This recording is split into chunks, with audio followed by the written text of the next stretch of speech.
All right, so we've each kind of worked on one or two things in particular to help, like we'd mentioned earlier, both distance and direction. I know for Norman, we tried to help on his distance a little bit by getting his weight back to his left side, which is going to be important. And not only is that going to affect his distance, it's going to help his accuracy as well. Wayne, we helped work on your alignment, and one thing that we worked on was with this alignment rod. It's going to be important to practice that once or twice a week, just to kind of get it to where you're not having to think about it on the golf course.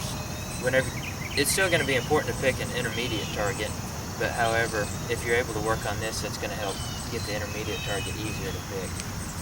And I know for Burton, we worked on your angle of approach, which is going to help both your distance and direction, but I think primarily it's going to help with your direction. As you're getting a little bit steep before, it's easy for that club to kind of open up and close down to miss the target a little bit that way. But I think with a couple bags of balls even twice a week, that would be a big improvement. And then Chuck, we worked on the path of your club there, which is going to affect your distance and direction.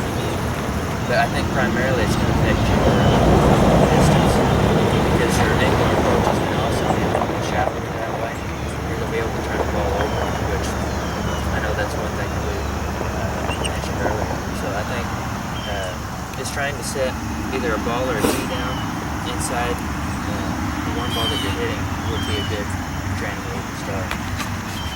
Alright, so we've wrapped up lesson 2 on putting. So our biggest thing that we worked on, we're going to try to keep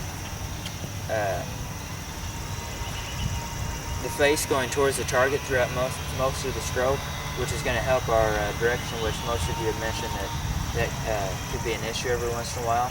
And also by keeping that face square to the target throughout most of the stroke, we're going to be able to hit the putt more solid, which is going to give us more of a consistent result as far as our distance goes. We each went over a few different things to work on. I'd probably recommend doing that twice a week, hitting 20 to 30 putts the next time you're out here on the course, with the different drills and aids that we went over today, which will help improve your distance and direction. We've worked on several different things in this lesson on trying to get our chipping and pitching in a little bit better shape, because I know each one of you had mentioned that we had some difficulties with both chipping and pitching.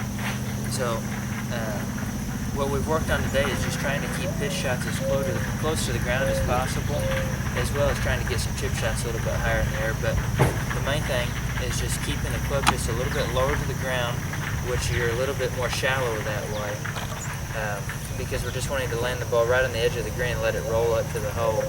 And another way to do that, and the best way to be able to do that, is using an alignment rod, basically to make sure that this left side stays straight, so that the club head does not pass the hands, which can cause fat and thin shots and your directions off as well.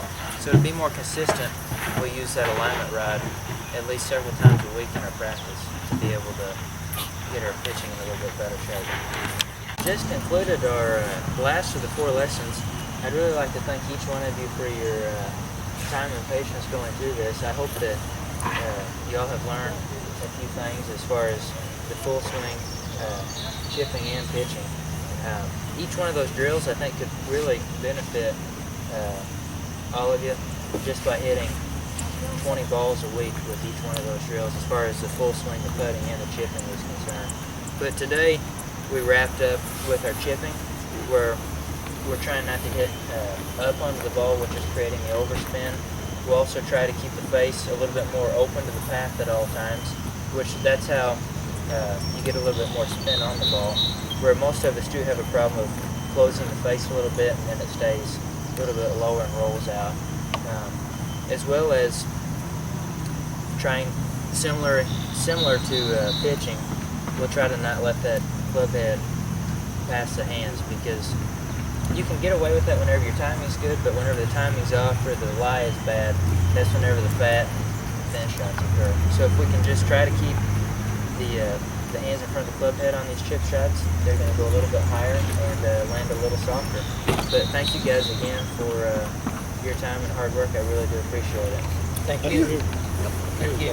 Thank you guys.